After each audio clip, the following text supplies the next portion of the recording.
Prezados discentes, tudo bem?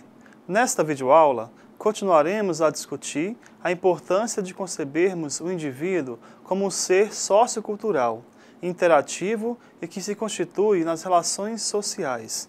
Isto significa que o papel do professor e, consequentemente, a relação professor-aluno refere-se a uma relação social determinada e constituída por um grupo social, que interage em um espaço social, a sala de aula, a escola, instituído pela cultura e por valores da sociedade envolvente. Você encontrará, nessa discussão, reflexões sobre a cultura da sala de aula, o discurso pedagógico, postulados teóricos e alguns desdobramentos nas posturas do professor e suas práticas de ensino. Ao longo de nossas articulações anteriores, enfocamos como é de grande importância a concepção do homem como ser sociocultural, na qualidade de sujeito interativo e que se constitui nas relações sociais. Então, quando tratamos de conceituar o papel do professor e, consequentemente, a relação professor-aluno, estamos nos referindo a uma relação social determinada e constituída por um grupo social e que interage no espaço da sala de aula e da escola. Esta relação está determinada de maneira particular pelos valores e culturas instituídos pelo meio social. Contribuindo para que possamos entender um pouco mais desta perspectiva, Zilda Gesueli, em seu artigo intitulado Linguagem e Identidade, a surdez em questão, ressalta que o desenvolvimento do reconhecimento do eu é um processo semiótico que pressupõe a participação de outras pessoas, visto que a atividade com signos é necessariamente interpessoal, e ainda diz, conforme veremos no slide a seguir. O papel do professor de língua. As relações sociais constituem-se por intermédio dos processos semióticos e a construção da identidade só poderá ser examinada considerando-se a dinâmica de significados e sentidos produzidos e interpretados no jogo interativo do sujeito com o outro. Nesse sentido, nós vamos perceber que a proposta da semiótica, como nós vemos aqui em cima, ela trabalha realmente com a questão do signo, né? A própria palavra, na verdade, né? Que é o signo, em que vai remontar para a gente a noção de significado e vai trazer nesse significado um sentido para quem realmente está lendo, por exemplo, um texto. Tá? Então, quando nós, por exemplo, não conseguimos determinar um sentido para algo, nós podemos dizer que realmente há dúvida. Porque se você lê um texto e você não consegue tirar um sentido, um significado desse texto, a dúvida vai surgir, conforme nos aponta o Bakhtin.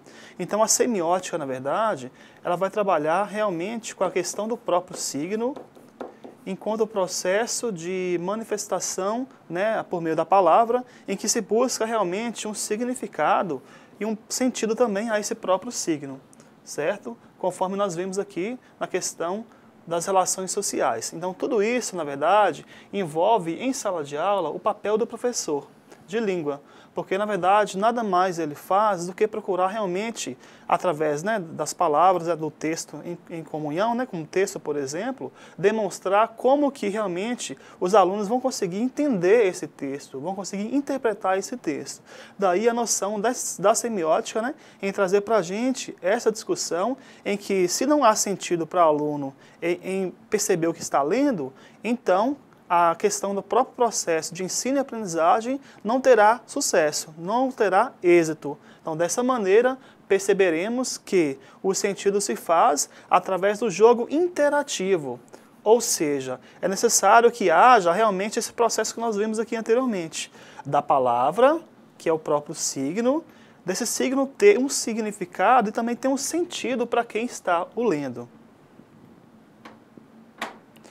Passando para o próximo slide, teremos a cultura da sala de aula. Nesse processo aqui, ele vai remontar também um pouco na questão da semiótica que nós vimos anteriormente. Por quê?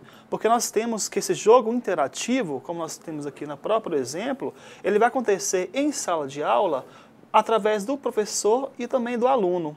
Se não tiver essa interação, o espaço escolar ele não vai ser realmente, não vai ter realmente uma produtividade, não vai ter uma dinâmica ligada ao processo de conhecimento.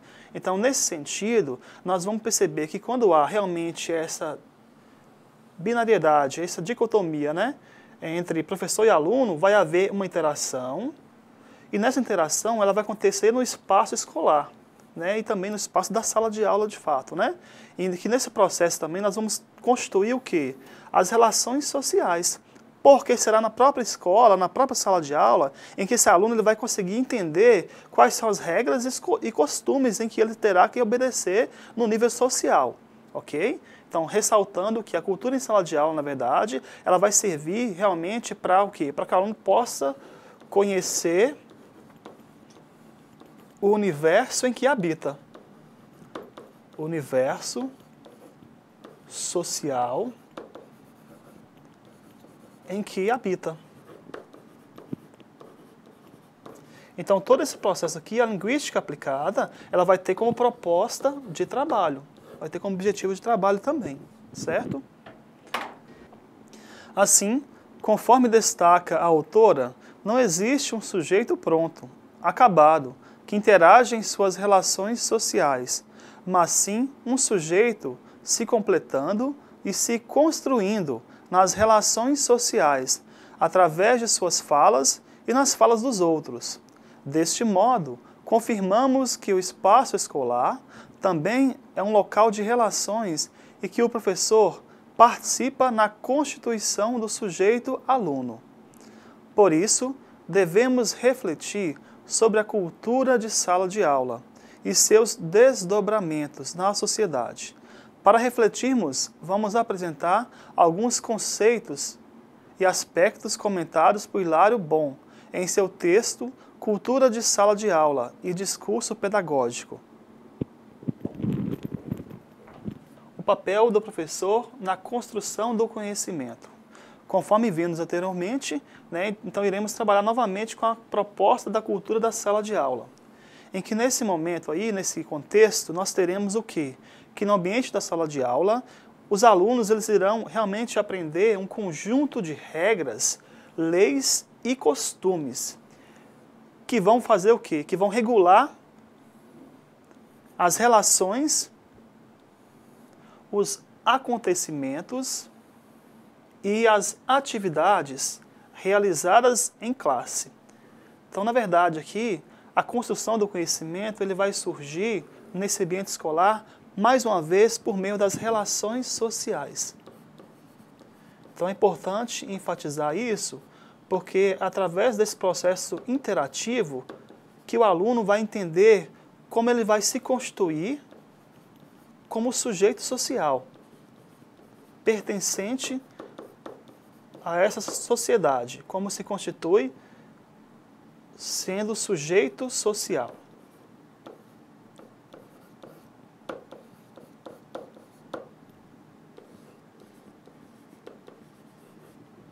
Então, nesse sentido, cabe então ressaltar que a construção do conhecimento está ligada ao ambiente escolar, sim, como um todo, de fato, e também nós teremos que nesse ambiente escolar o aluno vai estar realmente regido por regras e leis e costumes, e o modo pelo qual ele vai entender o processo de se constituir como sujeito social. Então, ele aprende na escola esse mecanismo para que depois ele possa realmente praticar isso em sociedade, né? Como ele pode ir e vir diante de algumas situações no contexto social.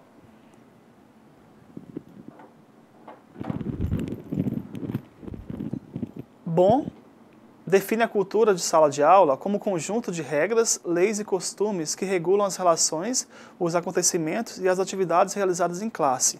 Essas leis e culturas refletem a concepção da escola sobre o aluno, sobre o papel do professor na construção do conhecimento, sobre o desenvolvimento intelectual e, sobretudo, a função da escola nas demandas sociais que a sociedade exige dos indivíduos. Talvez você esteja perguntando, será possível que o entorno social do ambiente escolar vai refletir em minha sala de aula? Será que na minha postura como professor está definida minha concepção de como compreendo a construção do saber? Ou ainda, minha prática contribui para combater atitudes discriminatórias? Veremos agora alguns exemplos de como isso acontece na prática da sala de aula. Vamos ao exemplo 1. Uma manhã, a professora disse: "Hoje nós iremos fazer um desenho." "Que bom!" pensou o menininho. Ele gostava de desenhar leões, tigres, galinhas, vacas, trens e barcos. Pegou sua caixa de lápis de cor e começou a desenhar. A professora então disse: "Esperem, ainda não é hora de começar." Ela esperou até que todos estivessem prontos. "Agora", disse a professora, "nós iremos desenhar flores." O menino começou a desenhar bonitas flores com seu lápis rosa, laranja e azul. A professora disse: "Esperem, vou mostrar como fazer." E a flor era vermelha com caule verde. Assim, disse a professora: "Agora vocês podem começar." O menininho olhou para a flor da professora, então olhou para a sua flor. Gostou mais da sua flor, mas não podia dizer isso. Virou o papel e desenhou uma flor igual à da professora, e era vermelha com caule verde. Exemplo 2. Então, aconteceu que o menininho teve que mudar de escola. Um dia, a professora disse: "Hoje nós vamos fazer um desenho." "Que bom!" pensou o menino e esperou que a professora dissesse o que fazer. Ela não disse, apenas andava pela sala. Quando veio até o menininho, disse: "Você não quer desenhar?" "Sim." "O que é que nós vamos fazer?" perguntou o menino. "Eu não sei." "Até que você o faça," respondeu a professora. "Como eu posso fazê-lo?" perguntou o menininho. "Da maneira que você gostar." "E de que cor?" "Se todo mundo fizer o mesmo desenho e usar as mesmas cores, como eu posso saber qual o desenho de cada um?" indagou a professora. "Eu não sei," respondeu o menininho, e começou a desenhar uma flor vermelha com caule verde. Então, para complementar nosso diálogo, nesse exercício de identificação de nosso discurso pedagógico, vamos pensar as perguntas articuladas por Bohm, conforme veremos no próximo slide. As nossas salas de aula continuam oferecendo verdades prontas? Continuamos no nosso tradicional ponto de observação, em que os objetos observados não mudam as verdades vistas, são estabelecidas cômodas definitivas?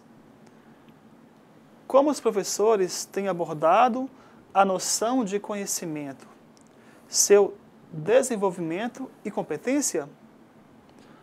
Onde nos posicionamos perante as diferentes possibilidades da construção do saber? Então, na verdade, essas são questões que nos trazem reflexão diante da prática que nós docentes temos em sala de aula. Isso porque, conforme veremos, o aluno ele vai ser um mero repetidor de conceitos do próprio professor. Então, se esse professor ele for ensinar esse aluno de uma forma em que ele não tem a possibilidade de ter uma dinamicidade, de ter uma autonomia no seu pensamento, esse aluno vai acabar sendo mais uma vez reforça, um mero repetidor dos conceitos do professor. Então é importante também ressaltarmos a possibilidade do professor fazer com que esse aluno ele pense, né, de forma autônoma, de forma independente. Ou seja, o professor, na verdade, ele vai indicar caminhos para esse aluno, né, e ele vai conseguir realmente buscar o seu próprio caminho diante daquilo que ele aprendeu anteriormente com o professor. Então, essas questões que o próprio Bohm traz para a gente aqui, é importante para nos fazer pensar enquanto prática de nós, né, professores e de futuros professores em sala de aula. Como é que nós queremos realmente ensinar esse aluno conhecimento? Como é que nós queremos realmente ajudar esse aluno a conseguir ter esse conhecimento, né? Então é importante pensarmos nas palavras como autonomia e dependência. Autonomia no pensamento, tá? Porque isso é importante em que o aluno ele consiga realmente ter essa habilidade desenvolvida. Ok? Os filósofos da Antiguidade e do Renascimento apresentaram numerosas questões relativas à linguagem, porém, sempre partindo de um saber constituído, a lógica da língua. Segundo Bronckart, a partir do século XIX, a atitude filosófica é substituída por métodos científicos de compilação e análise de dados. Surgem, assim, as marcas da modernidade, o argumento científico, o domínio da razão, do cartesianismo de Descartes. Nesta linha de pensamento, o sujeito é passivo e recipiente, isto é, deve ser preenchido com as novas verdades e saberes.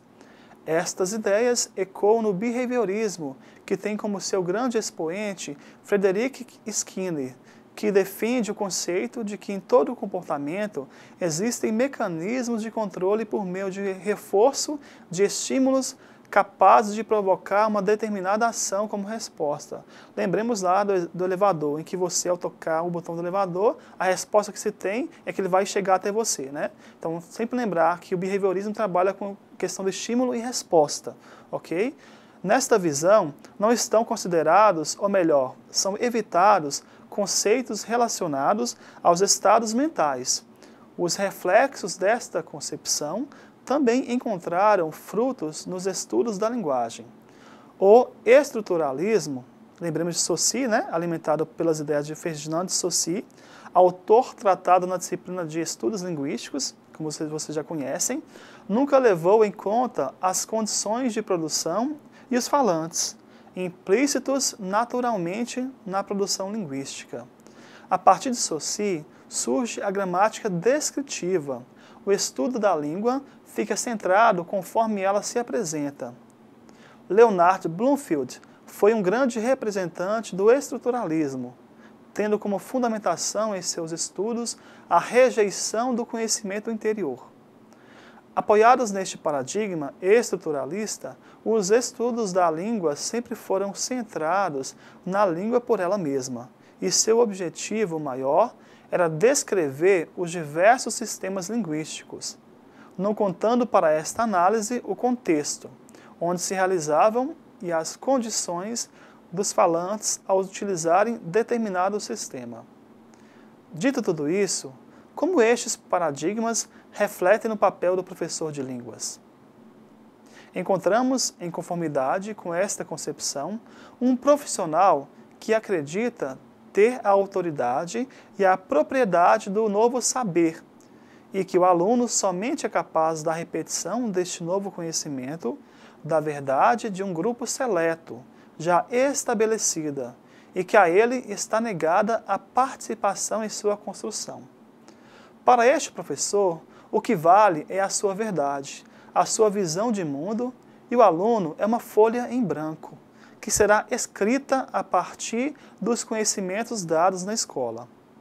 Deste modo, os métodos de ensino estavam direcionados para a repetição de modelos e, acima de tudo, partindo de um modelo ideal de sujeito representado pela homogeneidade. Você deve estar questionando: será possível que alguns professores continuam preparando suas classes, ignorando as diversidades naturais de um grupo heterogêneo? Sobre este aspecto, Corazzini, em seu texto Língua Estrangeira e Língua Materna, uma questão de sujeito e identidade, destaca, conforme veremos no slide a seguir. Temos aqui a visão da escola tradicional. Como é que ela se comporta? Como é que ela se apresenta? Ela tenta abafar as diferentes vozes que constituem o sujeito, tornando-o um mero repetidor do livro didático e, sobretudo, construindo os modelos ideais de bom leitor, do bom produtor de textos e do bom aluno. Ou seja, uma visão mecanicista do processo de ensino-aprendizagem. Por quê? Porque, na verdade, nós já discutimos isso anteriormente.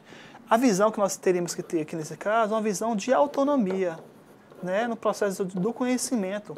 Então, esse aluno, na verdade, ele vai estar aprendendo de forma tradicional, ou seja, ele vai entender que só existe, por exemplo, um tipo de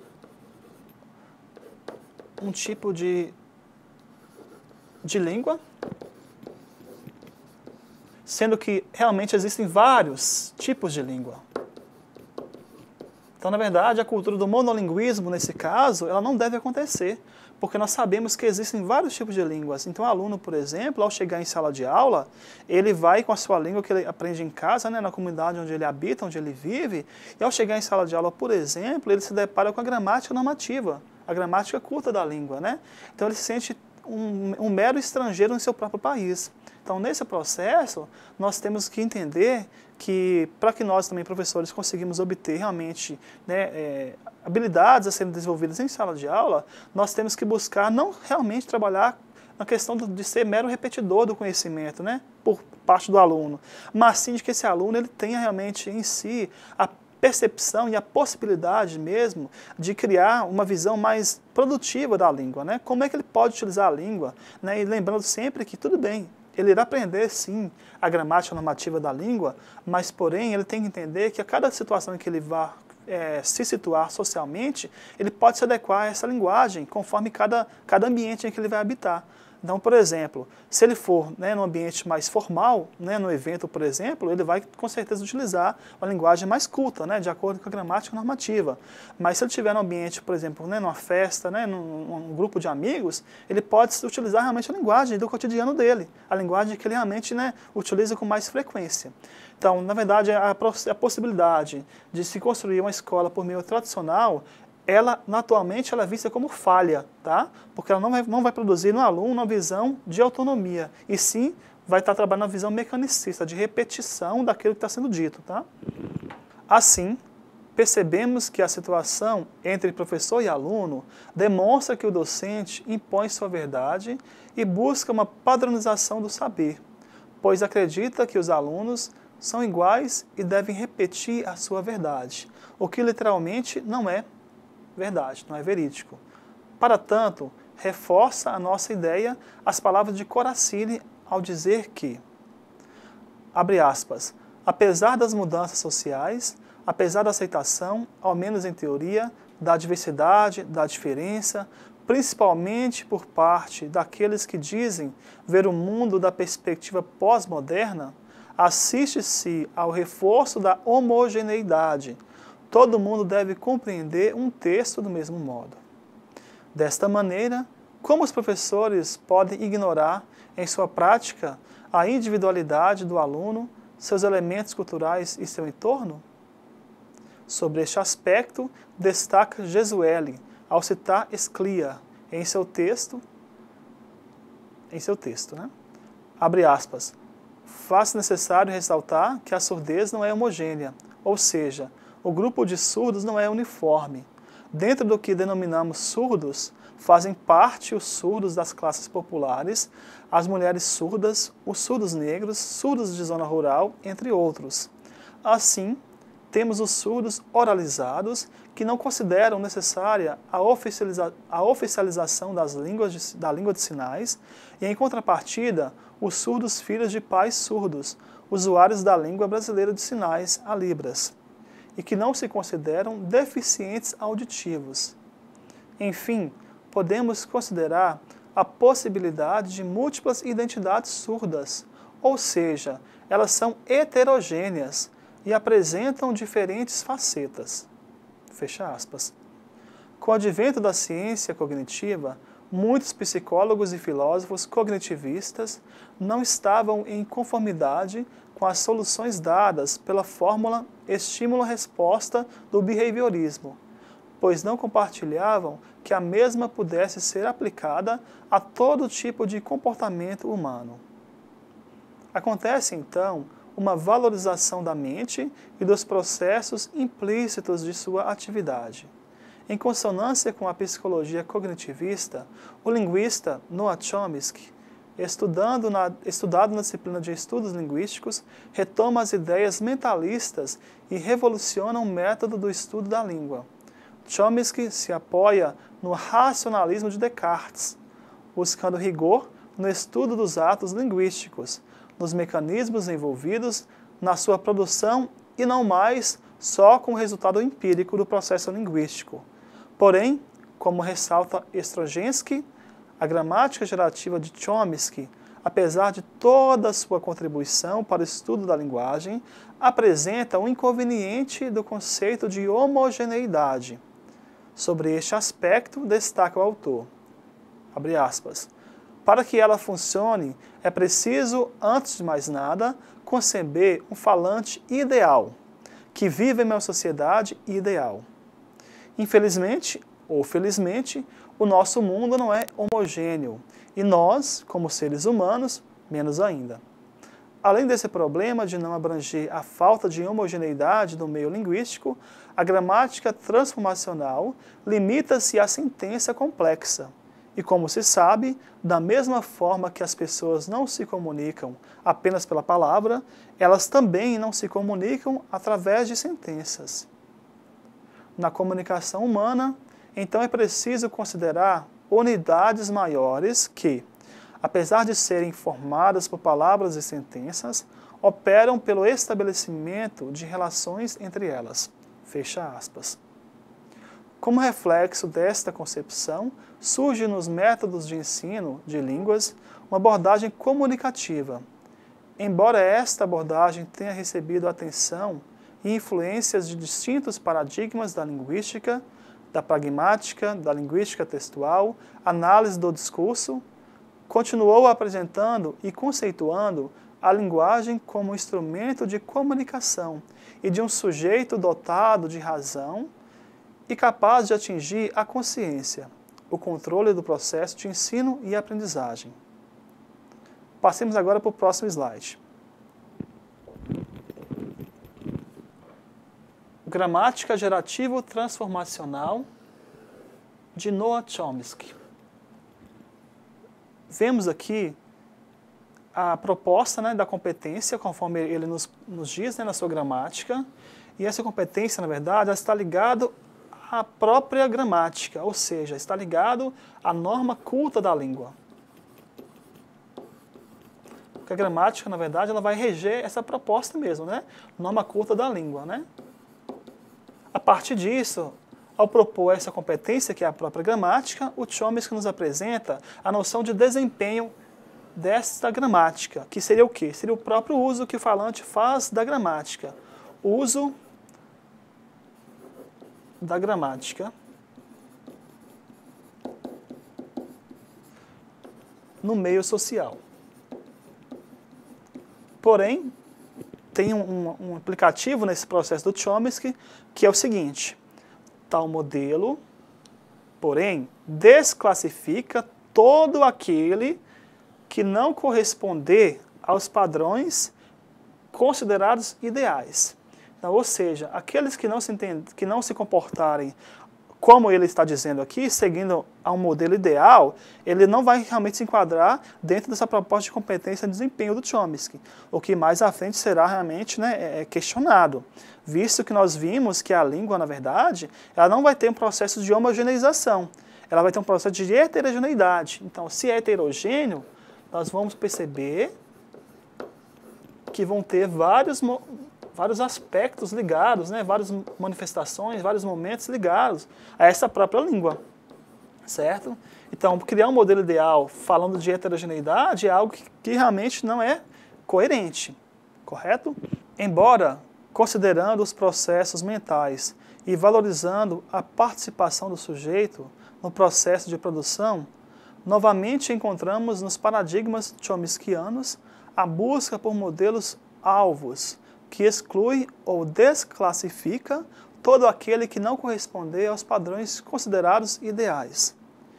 É, novamente, uma homogeneização, fazendo como diz Coracini, cito, abre aspas, tábula rasa das diferenças e, sobretudo, da história que cada um inevitavelmente traz consigo, das inúmeras vozes que constituem o seu inconsciente e que, certamente, são responsáveis pela construção do imaginário. Fecho aspas. A partir desta ótica, percebe-se onde começa uma nova concepção sobre a linguagem humana e o papel do sujeito na construção do discurso, conforme veremos no próximo slide. Análise automática do discurso, criada por Michel Pechet. Tá? No estruturalismo e gerativismo, o discurso independe do sujeito ou determinado tipo de sujeito produz determinado tipo de discurso. A atenção passou do texto para o sujeito. Então, nesse processo aí, nós vamos perceber que vai sendo modificado. Então, aqui, no estruturalismo, no gerativismo, nós tínhamos somente um tipo de análise, né? Só tínhamos somente uma direção analítica sobre o discurso. Passando da questão do texto para o próprio sujeito, nós vamos perceber que esse sujeito vai ser o quê? Vai ser um sujeito falante, tá? Como é que ele vai se comportar? Ele é o resultado de um processo histórico, social e ideológico. Ou seja, nós sabemos que, na verdade, esse sujeito, ao chegar em sala de aula, ele está realmente trazendo uma bagagem histórica, cultural, social, né, para compartilhar com o próprio ambiente escolar. Né? Então, a partir do momento em que o sujeito falante ele está ligado a esse processo histórico, social e ideológico, ele vai trazer consigo, vai fazer também com que realmente haja isso, uma transformação e uma marca do próprio discurso.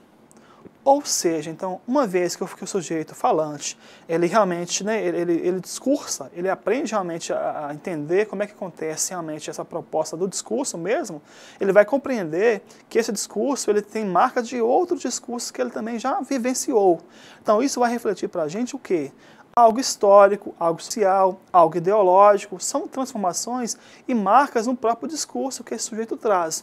Então percebe que a visão do estruturalismo, do gerativismo, ela realmente ela não se equipara à noção de sujeito atualmente vista pela análise do discurso. Por quê? Porque, na verdade, o estruturalismo e o gerativismo, eles vão privilegiar somente uma determinação discursiva. Não vai realmente avaliar o processo como variável, né? E sim o processo visto como seguindo uma única direção. Né? Olhando mais pelo lado do sujeito, né, ligado à análise do discurso, por exemplo, né, onde nós temos a noção de que anteriormente tinha assim, em função de texto, hoje passando do texto para o próprio sujeito, esse sujeito vai ser um sujeito realmente falante, ele vai ser um sujeito participativo. Por quê? Porque ele vai construir no seu discurso marcas, né, de outros discursos também. Nesse próximo slide, nós temos um conceito importante quando se fala de análise do discurso, que é chamado de assujeitamento. O que seria o assujeitamento?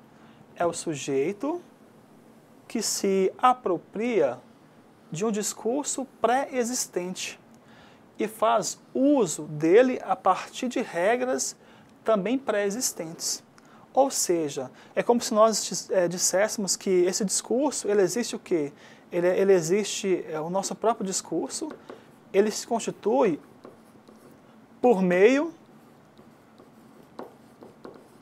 de outros discursos.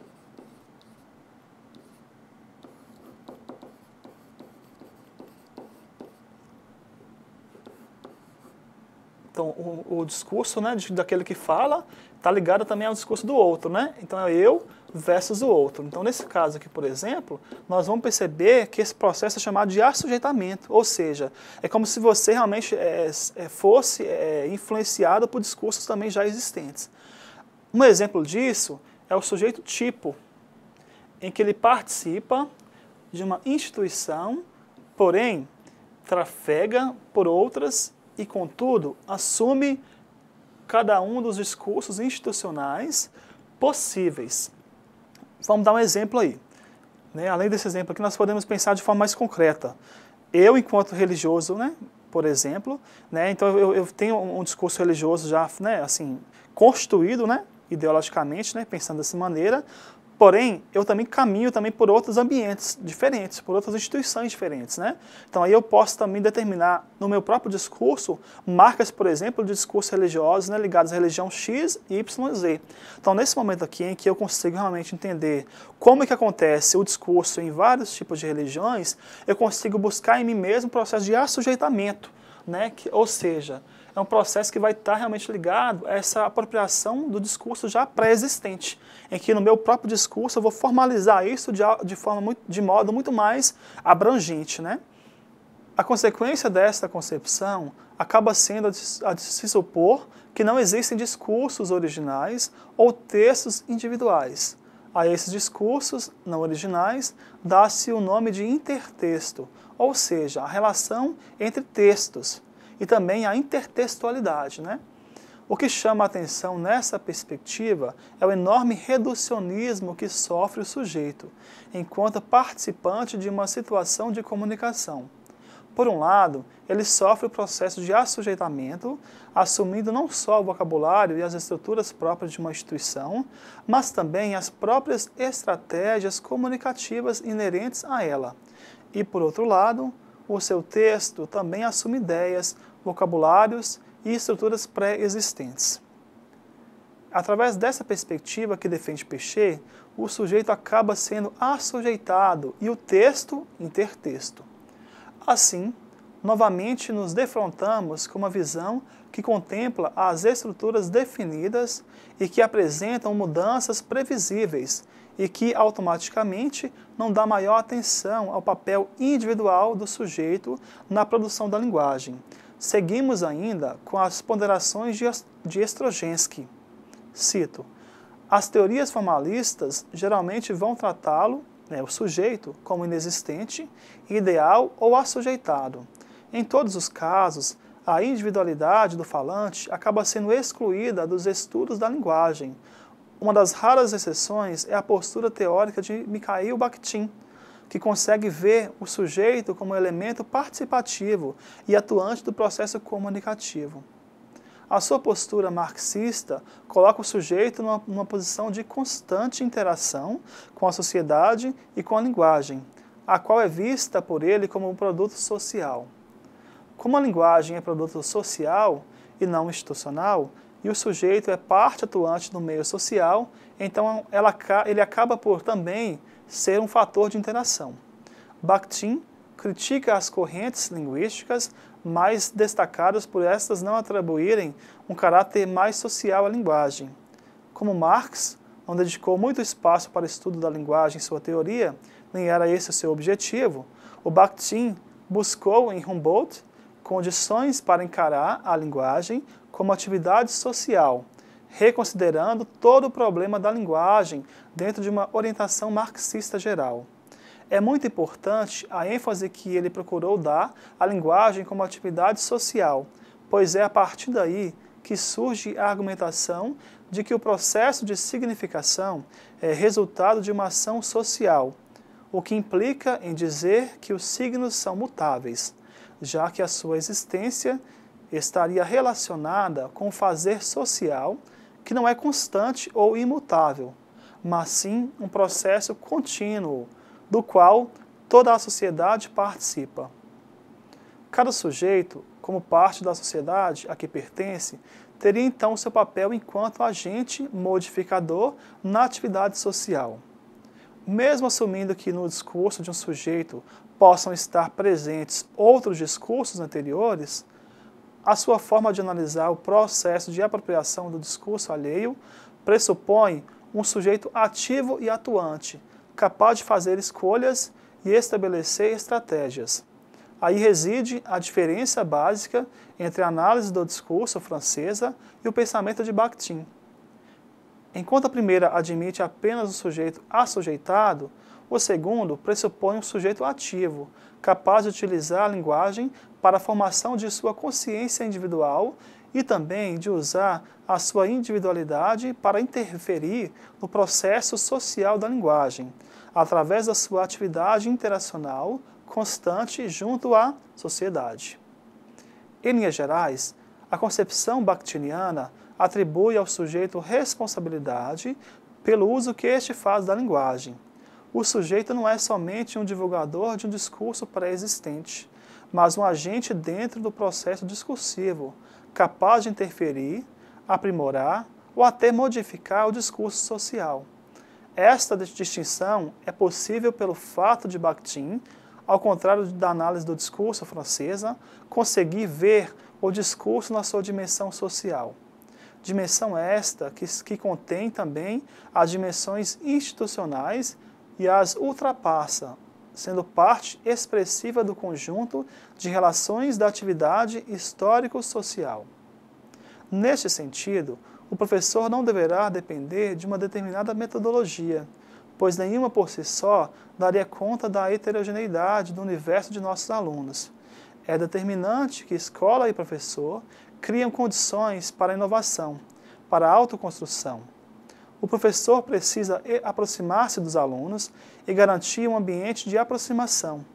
Também entre seus alunos, percebê-los como vozes heterogêneas, imprescindíveis na elaboração do conhecimento.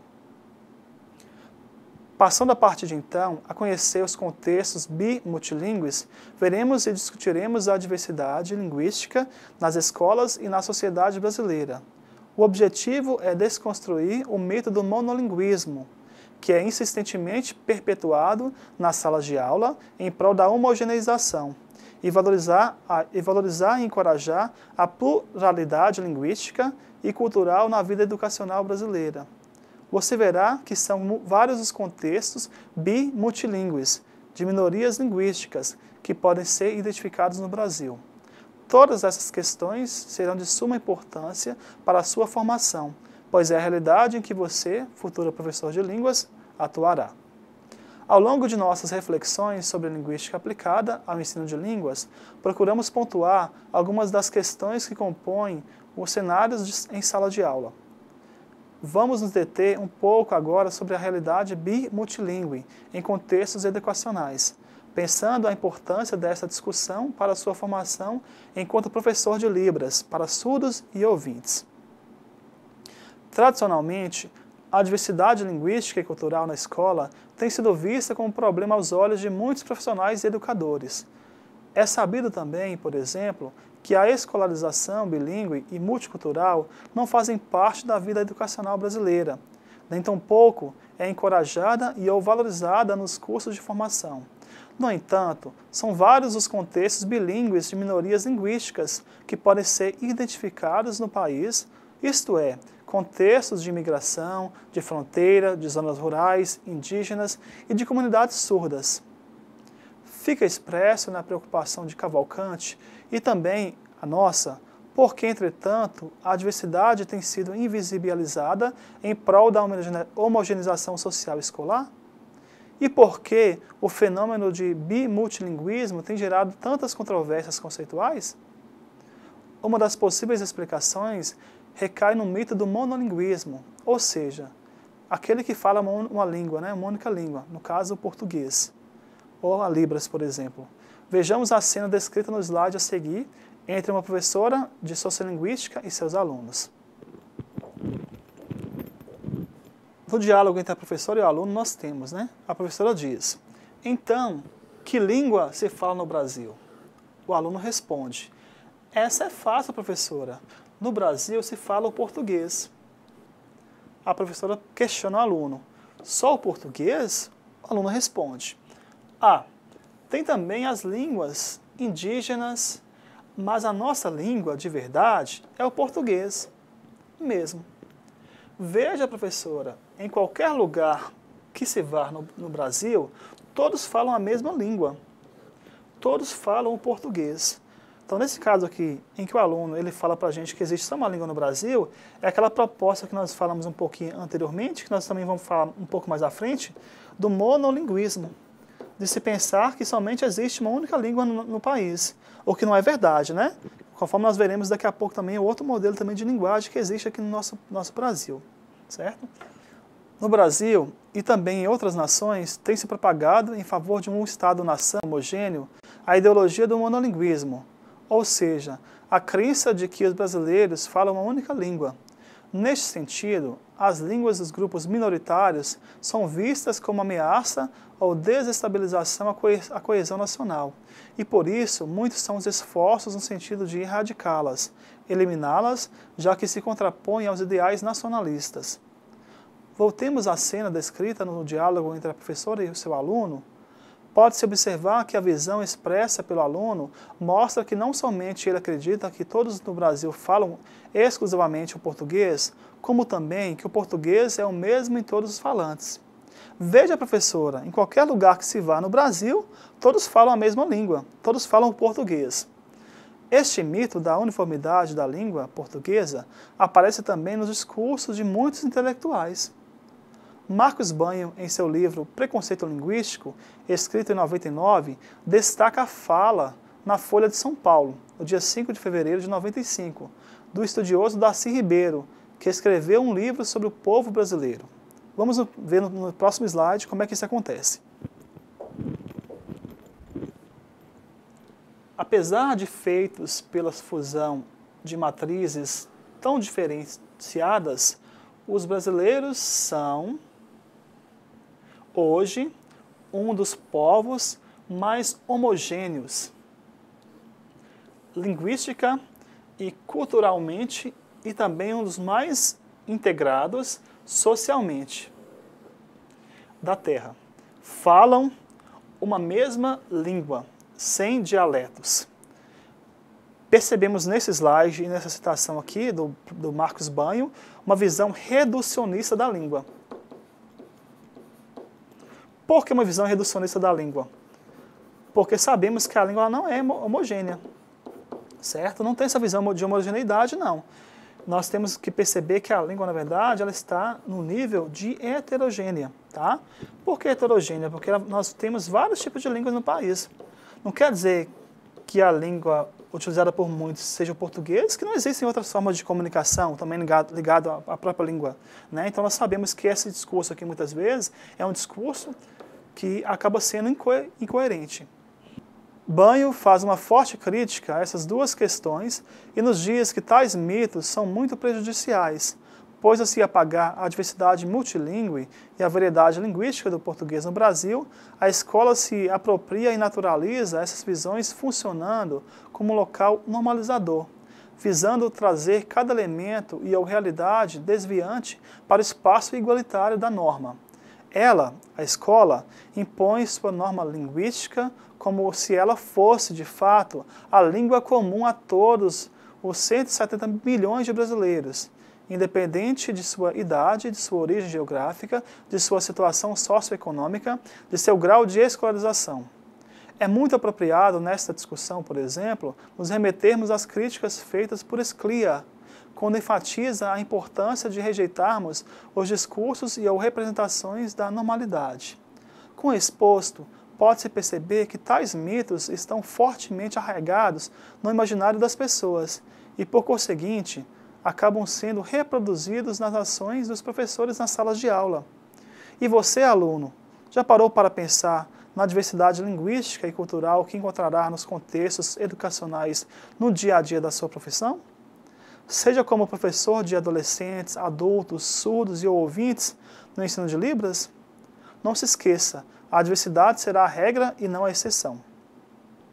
Apresentarei agora a atividade de aprendizagem, conforme veremos no próximo slide.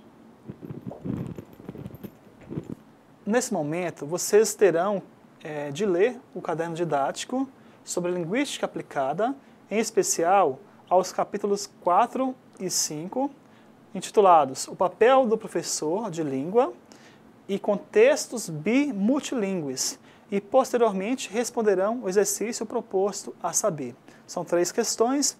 A primeira questão diz o seguinte: na sua opinião, como o professor deve trabalhar com a heterogeneidade em sala de aula, bem como na construção do conhecimento? Questão 2. Descreva o conceito de assujeitamento e de intertexto. Questão 3. Por que tem-se a ideia de que se fala somente o português em nosso país? Que é o processo do monolinguismo. Chegamos ao fim de mais uma videoaula. Assim, estudamos o papel do professor de língua e seus desdobramentos no processo de ensino e aprendizagem, bem como conhecemos o contexto do bimultilingües. Qualquer coisa, nos encontraremos no ambiente virtual. Bons estudos, até breve, tchau!